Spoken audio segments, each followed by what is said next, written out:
Good afternoon. I am Maria Lucinda Slocomb. I am the daughter of George and Lucy Hancock Slocomb. I am a daughter of privilege. I play the piano and I sing voice, and sometimes I practice for 4 hours a day. I am proficient in painting and making wax flowers.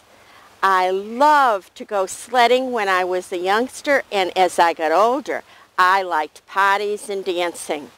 My dad used to take me for trips on the train to Boston and to Worcester.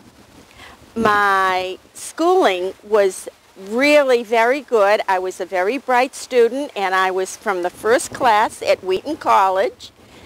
And I met my husband, Daniel Nye Gibbs, while he was going to MIT, and we married and proceeded to have our own family.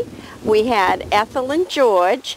In the meantime, Grandpa, Captain John Slocomb, moved to Grafton in 1832 and started the first shoe business.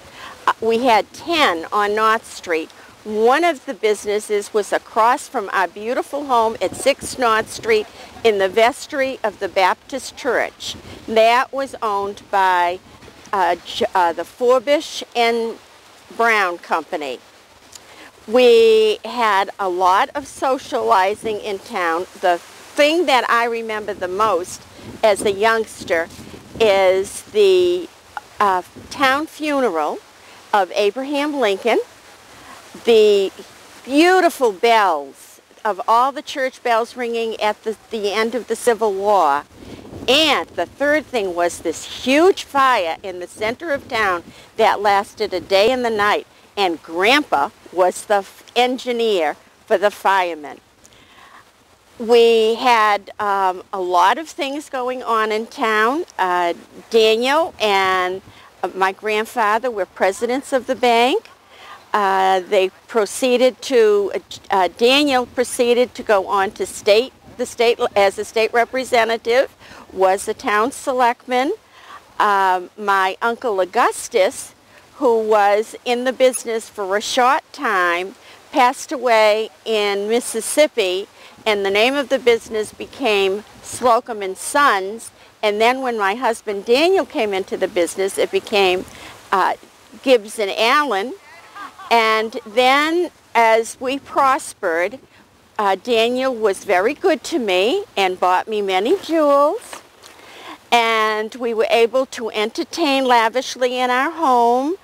We had maids that lived across the street, and that allowed me to have my favorite party, which was a sing. And I was able to sit at my baby grand piano and play tunes while everyone sang. My two children, George went off to MIT and Edith went off to Wellesley. George stayed in Boston, and Edith went on a trip with her dad to St. Louis, met Judge Harry Sprague, and stayed in St. Louis. And so eventually we have to think about selling our house. But we would like to keep the name of the house as the Captain John Slocomb House, and maybe have it become a bed and breakfast. But as you can see, I'm getting really tired.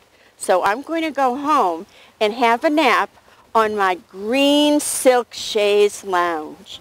I hope to see you at one of my parties.